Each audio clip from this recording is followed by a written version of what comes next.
इसने लाखों को तारा।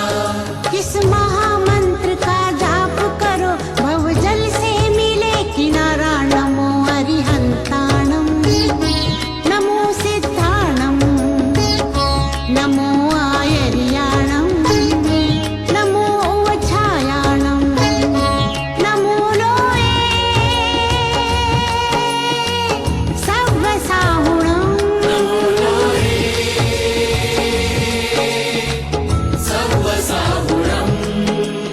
एषो पञ्चणमुपकारो सव्वपावपणासनो, मङ्गलानं चे सव्वेषि परमं हवये मङ्गलम्।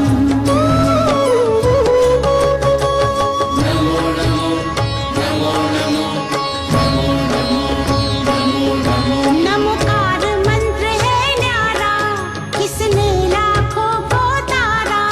नमोकार मंत्र है न्यारा, इसने लाखों को तारा। किस महामंत्र का जाप करो, भवजल से मिले किनारा। नमो अरिहंताणं, नमो सिद्धाणं, नमो आयर्याणं, नमो उवछायाणं, नमो लोये सव्वसाहुणं।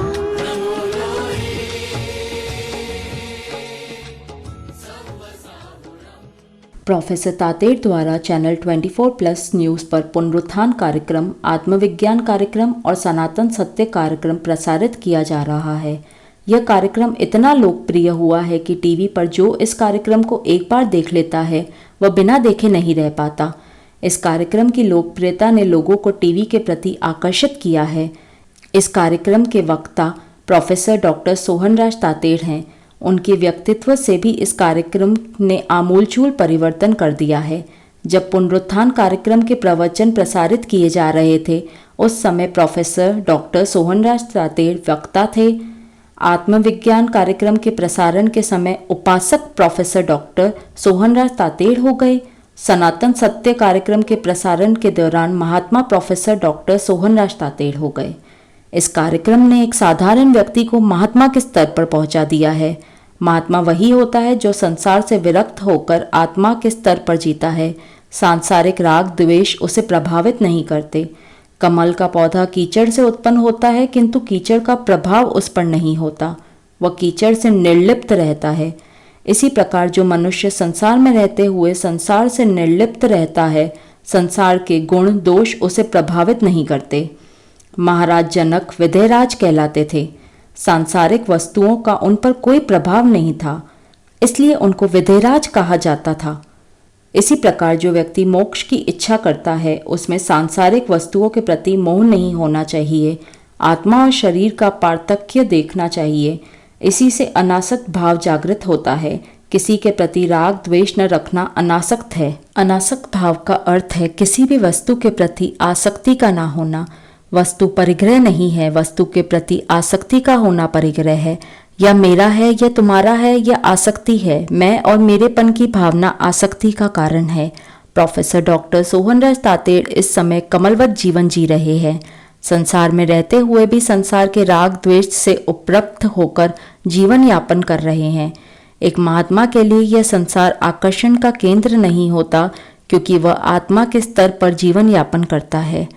यह शरीर नाशवान है, यह संसार नाशवान है। यह चिंतन अनासक्त भाव है। अनासक्त भाव से मोक्ष की प्राप्ति होती है। कर्तव्य भावना से कार्य करना चाहिए। आजकल व्यक्ति स्वार्थी हो गया है। स्वार्थ के कारण दृष्टि नकारात्मक हो गई है। इससे समाज और राष्ट्र में बिखराव आ रहा है। मैं और मेरापन अहंकार को जन्म देता है।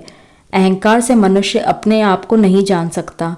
अहंकार से व्यक्ति का मान संतंत्र बिगड़ गया है।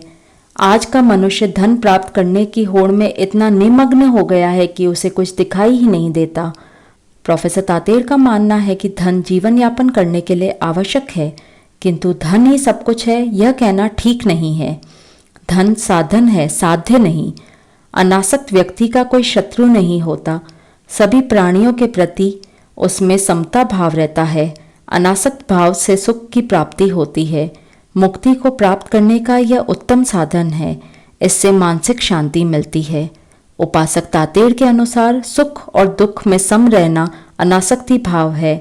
धन के प्रति लालसा का त्याग होना चाहिए। लोगों के मस्तिष्क में परिवर्तन होना चाहिए। शोषण रहित समाज तभी बन सकता है जब व्यक्ति अनासक्त भाव में जीवन यापन करे।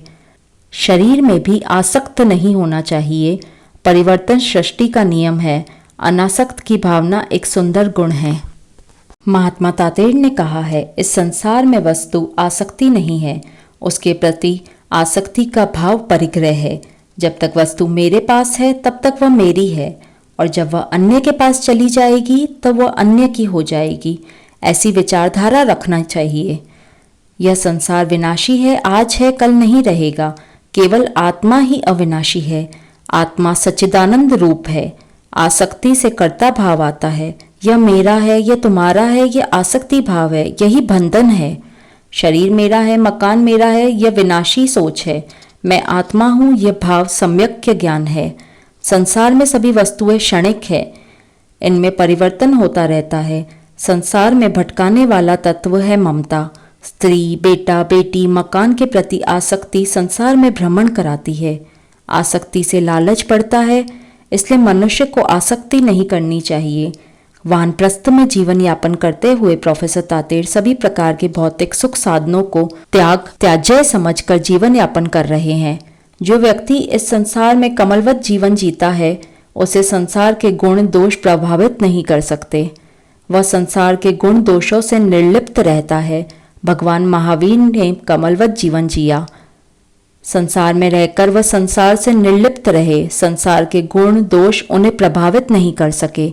जहाँ आसक्ति होती है वहीं पर गुण दोष प्रभावित करते हैं। निरासक्त भाव समता का भाव है। आत्मा भी शरीर में कमलवत रहती है। शरीर के दोषों से आत्मा अप्रभावित रहती है। महान पुरुष या महात्मा संसार में निरासक्त रहकर जीवन यापन करता है। यह संसार में प्रेम और प्रमोद भावना का विस्तार करता है। मैत्री, प्रमोद, करुणा और माधस्थ भावना में विश्व का कल्याण निहित है। प्राणियों के सुखी दर्शन का जीवन इसमें सम्माहित है। सर्वजन सुखाय एवं सर्वजन हिताय का मूल्य इसमें छुपा है। महात्मा तातेड़ ने लिखा है, मित्रता एक बहुत बड़ा गुण है जो जीवन में हर समय काम आता है। सच्चा मित्र वही होता है जो दुख में साथ दे। मैत्री सभी प्राणियों के साथ करनी चाहिए। कब कौन कहाँ सहायता दे जाए इसे कोई नहीं जानता। मित्रता स्वार्थ के आधार पर नहीं बल्कि निस्वार्थ भाव से होनी चाहिए। मित्रता में छोटा बड़ा ऊंच नीच का भेदभाव नहीं रखना चाहिए। प्रोफेसर तातेड़ की मिलनसार प्रवृत्ति के कारण सर्वत्र इनके जानने पहचानने और सुख दुख में साथ देने वाले सर्वत्र मिल जाते हैं।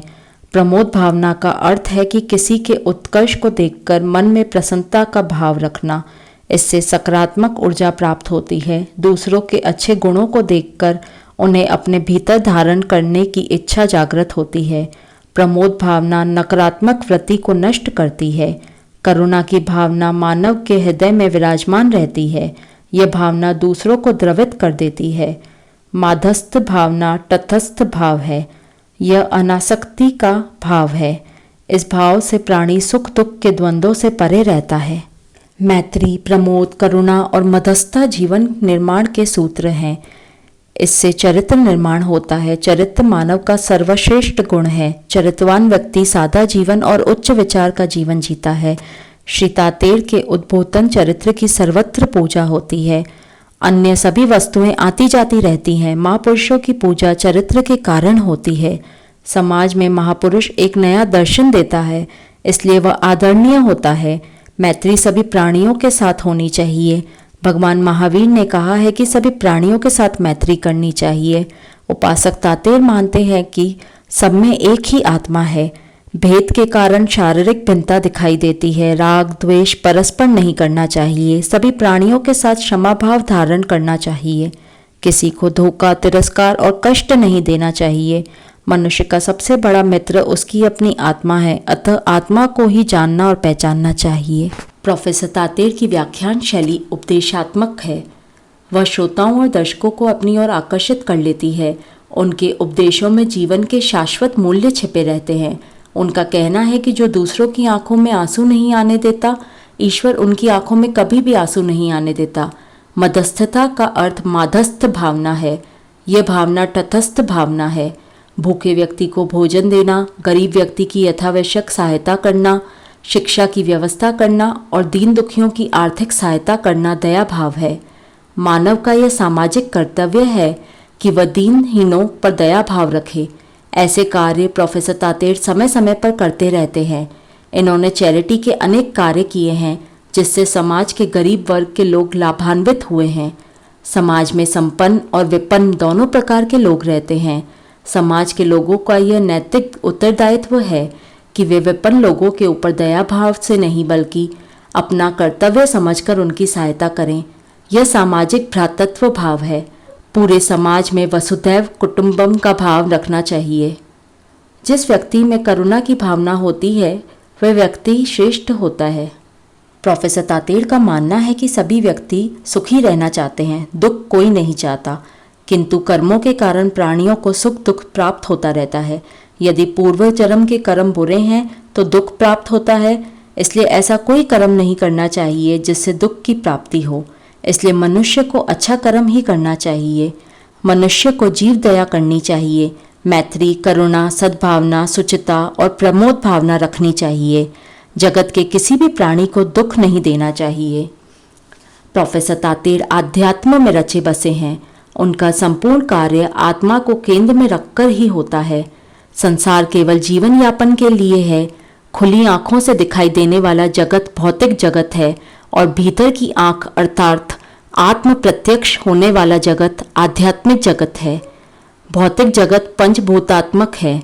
पृथ्वी, जल, तेज, वायु और आकाश इसके घटक हैं। भौतिक जगत में प्राणी अपने पुरुषार्थ के द्वारा भौतिक उपलब्धि प्राप्त करता है।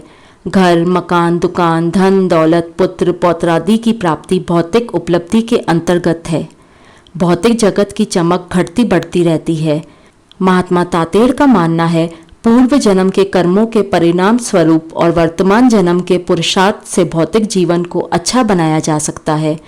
भौतिक जगत इंद्रियों का जगत है। इंद्रियां विषयों की तरफ आकर्षित होकर जीव को आनंद प्रदान करती हैं। यह सुख स्थायी नहीं है, आज है कल नहीं रहेगा। आध्यात्मिक सुख शाश्वत सुख है, यह कभी नष्ट नहीं होता।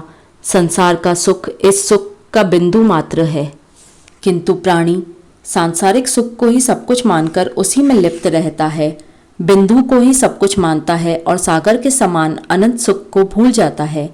जिस व्यक्ति को आत्म सुख का स्वाद मिल जाता है वह इस संसार को निरस समझता है। संत, महंत, साधु, विरक्त, महापुरुष संसार के सुख को त्याग कर आध्यात्मिक सुख में ही रमण करते हैं। मानव की अस्तित्व संबंधी जिज्ञासा आत्मचिंतन से प्रारंभ होती है। हमारे देश में सर्वप्रथम आत्मचिंतन हुआ। हम कौन हैं, कहाँ से आए हैं, मरने के बाद यहाँ से आत्मा कहाँ जाती है, आत्मा का अस्तित्व है या नहीं, इन सब विषयों पर महात्मा प्रोफेसर डॉक्टर सोहनराज तातेड़ ने गंभीर चिंतन किया है। उनका चिंतन इतना गंभीर और समसामयिक है कि कोई भी उसे समझ सकता है। भारतीय चिंतकों ने भौतिक समृद्धि को अधिक महत्व नहीं दिया। उनके विचार में धन नश्वर है, आज है कल नहीं रहेगा, इसलिए ऐसी संपदा को प्राप्त किया जाए जिसका अस्तित्व त्रिकाल में मौजूद रहता है। इसलिए भारतीय शास्त्रवेताओं ने अपने चिंतन के केंद्र में आत्मा को रखा है। प्रोफेसर तातेड़ के अनुसार जीवन की समग्र समस्याओं का स्वरूप और समाधान समझने के लिए हमें उसके दोनों पक्षों को समझना आवश्यक है। एक वह है जो शरीर से संबंधित है और दूसरा वह है जो अंतरात्मा पर निर्भर है। शरीर की समस्याओं और आवश्यकताओं का सीधा संबंध भौतिक सुखों से है। भोजन, वस्त्र और निवास की सुविधाएं तथा इंद्रियों के अपने अपने विषय शरीर से संबंधित हैं। ये वस्तुएं